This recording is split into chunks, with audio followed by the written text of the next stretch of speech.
Pero si el público nos dice algo que no esté en discusión, que ya sabemos, vamos a aplicar el modelo de audiencia también. Y le vamos a tener que decir que no estamos para perder tiempo porque esta conferencia tiene que terminar algún día. ¿Correcto? Entonces, por favor, si tienen una pregunta, excelente. Pero si quieren dar otra conferencia, seguramente que el Consejo los va a invitar. No hay ningún problema. ¿Correcto?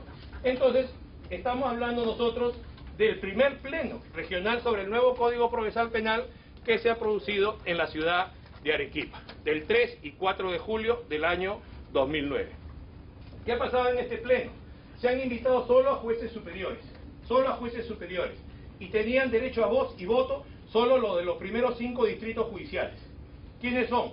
Los amigos de Huaura, los amigos de La Libertad, Arequipa, Tacna y Moquegua. Derecho a voz y voto. Conclusión, solo fueron 24 jueces superiores que tenían derecho a voz y voto. Pero también han ido los amigos que la reforma procesal penal empezó en abril de este año, que son los amigos de Lambayeque, de Piura y de Tumbes con derecho a voz. También han ido los amigos de Cusco, Puno y Madre de Dios, que la reforma empieza en octubre de este año, con derecho a voz. O sea, todos han participado porque se han armado dos grupos, Grupo A y Grupo B, con 12 magistrados que voz y voto, y se han integrado los otros magistrados que solamente tenían derecho a voz, porque la idea es que se involucre también en este tema, conozcan de los operadores que tienen experiencia, participen en el debate y después tengan conocimiento de esto y vean la razonabilidad para que se pueda aplicar en su corte. ¿Por qué? Porque estos acuerdos que se han tomado en el Pleno Regional del nuevo Código Procesal Penal no son vinculatorios. ¿Por qué no son vinculatorios? Recién en nuestro país, a partir del 17 de agosto del año 2004, se crea el artículo 301A del Código de Procedimientos Penales y por primera vez en nuestra historia tenemos lo que se llama las sentencias normativas y las sentencias plenarias. Como ustedes saben, se plantea un recurso de nulidad, va a la Corte Suprema y entonces en ese caso concreto la Suprema dice, esta es la interpretación correcta de la ley. ¿Cómo se llama eso? Sentencia normativa, jurisprudencia vinculatoria. O la Suprema ve que en los procesos hay algunos problemas, escoge los casos y dice, esta es la interpretación correcta de la ley, que se junten todos los jueces supremos, titulares, dice la ley, la Suprema también invita a los provisionales y todos toman un acuerdo sobre la correcta interpretación de la ley. ¿Cómo se llama? Se llama sentencia plenaria, porque es el pleno de vocales penales de la Corte Suprema. La Corte Suprema, el presidente Villestey, acaba de convocar nuevamente a un pleno para sentencias vinculatorias. El profesor San Martín es el coordinador, entonces se va a llevar a cabo en octubre y vamos a ver, vamos a insistir para que estos temas también lleguen ahí y se conviertan en vinculatorios. Porque solamente son excelentes ideas para mí, muy razonables, son muy legítimas, pero como hay personas que a veces les encanta que todo esté en una ley o esté en una decisión vinculatoria, bueno, hay que tratar de lograr eso para que haya seguridad jurídica, porque si no los abogados van a nuestro despacho y nos dicen, mire doctor, el 3 y 4 de julio hubo el pleno regional en Arequipa y el acuerdo fue tal, esperando él que se resuelva en ese sentido, ¿y cuál es la respuesta? No, eso no es vinculatorio, mi criterio es todo lo contrario, mi criterio es con la minoría. Conclusión, en vez de generar seguridad jurídica, en vez de generar que haya más predecibilidad judicial, produce más contradicciones. Pero la lucha siempre es así. Nosotros los jueces superiores hemos tenido muchos plenos superiores del 96 al 2000, nunca se convirtieron en leyes, nunca la Corte Suprema nos hizo caso, pero bueno, la lucha continúa hasta que poco a poco los legisladores vieron que eso era razonable y lo fueron convirtiendo en leyes a partir del 2001 para adelante. O sea, esto es como Star Wars, ¿no es cierto? La guerra continúa número 5, pasaremos al 6, 7, 8, gente inquisitiva versus gente acusatoria. Yo voy para el lado acusatorio, o sea, quiero despojarme yo de todo ese mundo inquisitivo que tengo.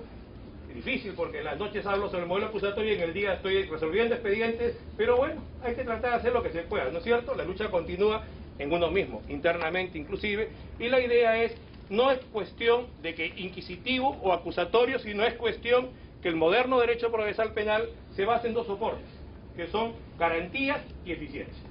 La primera, que se respeten los derechos de los imputados, y la segunda, que no hay impunidad, que hay una respuesta a la víctima, que hay una respuesta a la sociedad. ¿Y cuál es la obligación de los jueces?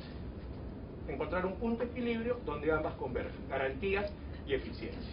O en todo caso que actúen como contrapeso. No pura eficiencia, ¿por qué? Porque ya vimos lo que pasó del 92 al 2000 con los jueces sin rostro, en lo penal, en lo militar, en lo común. Hoy día ninguno de esos procesos vale nada, porque lo dijo la Corte Interamericana de Derechos Humanos, lo dijo nuestro Tribunal Constitucional, lo dijo nuestro Congreso de la República, y por lo tanto imagínense ustedes casos nulos de terrorismo, condenas del 2001 para abajo, cuando los hechos son del 92 hacia atrás, y en criminalística hay una frase que dice: el tiempo que pasa es la prueba que huye. Encontrarás pruebas con esos imputados por terrorismo después de 15 o 20 años, o al contrario, buscar pura eficiencia, evitar que haya protección de derechos genera más impunidad. Por eso hoy día, punto de equilibrio, garantías y eficiencia, con esos términos. Entonces, primer tema, inasistencia de la parte recurrente a la audiencia de apelación de auto. Ese es el primer tema que vamos a tener ahí. ¿Cuál es la pregunta? ¿Es causal inadmisibilidad del medio impugnatorio la inasistencia de la parte recurrente a la audiencia de apelación de auto en aplicación de lo previsto en el Código Procesal Penal para el trámite de apelación de sentencias?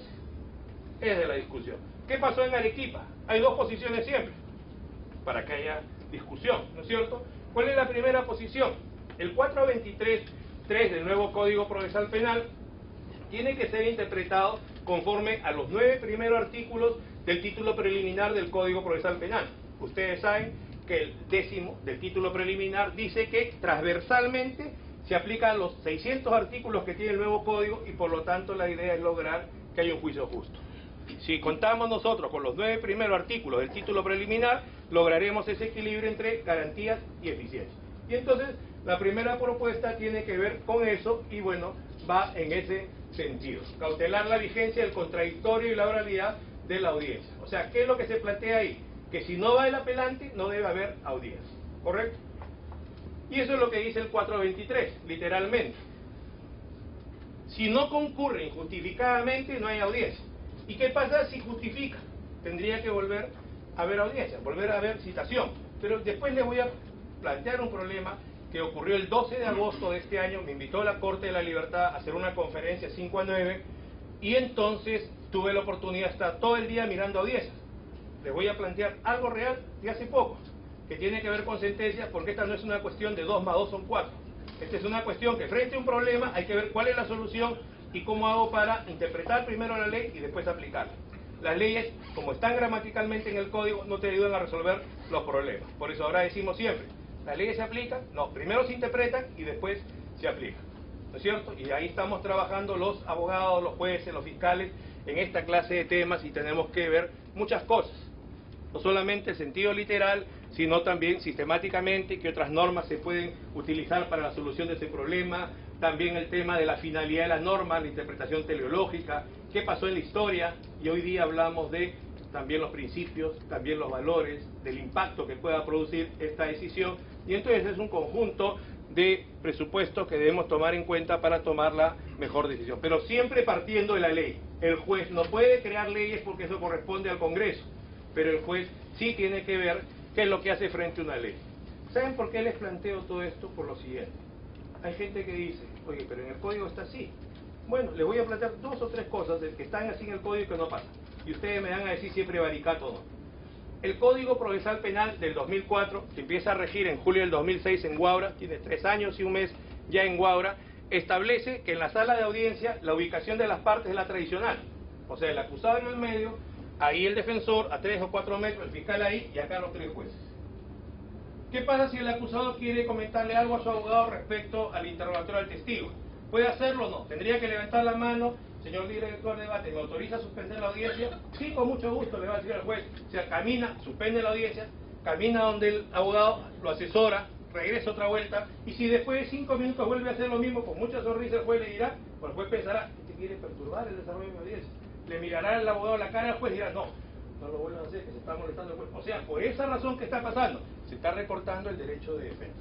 Entonces, ¿qué se hace? Al primer mes que empezó la reforma, estuvimos nosotros mucho tiempo antes haciendo mucha capacitación a jueces, fiscales y defensores de Huaura, y ellos creyeron en nosotros, y por lo tanto cambiaron la ubicación de los muebles, los pusieron frente a los jueces para garantizar que haya contigüidad entre el defensor y el imputado, el fiscal y la víctima, porque no había ninguna necesidad de separarlos.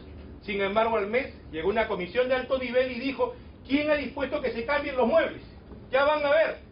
Inmediatamente los jueces, que no son héroes, no tienen por qué hacerlo, y va a haber una medida disciplinaria. Lo que hicieron es otra vuelta a colocar los muebles a los costados, y otra vuelta el acusado solito al medio, indefenso, esperando entonces cualquier cosa, porque la idea es que no se vaya a pensar que queremos perturbar el desarrollo del caso. A una hora queda un lugar que se llama Barranca. Tenemos también juzgado con reforma. ahí no llegó la comisión y ahí los muebles estaban frente al juez. O sea, ahí sí se garantizaba la posibilidad de que haya una comunicación efectiva y directa entre el defensor y el imputado.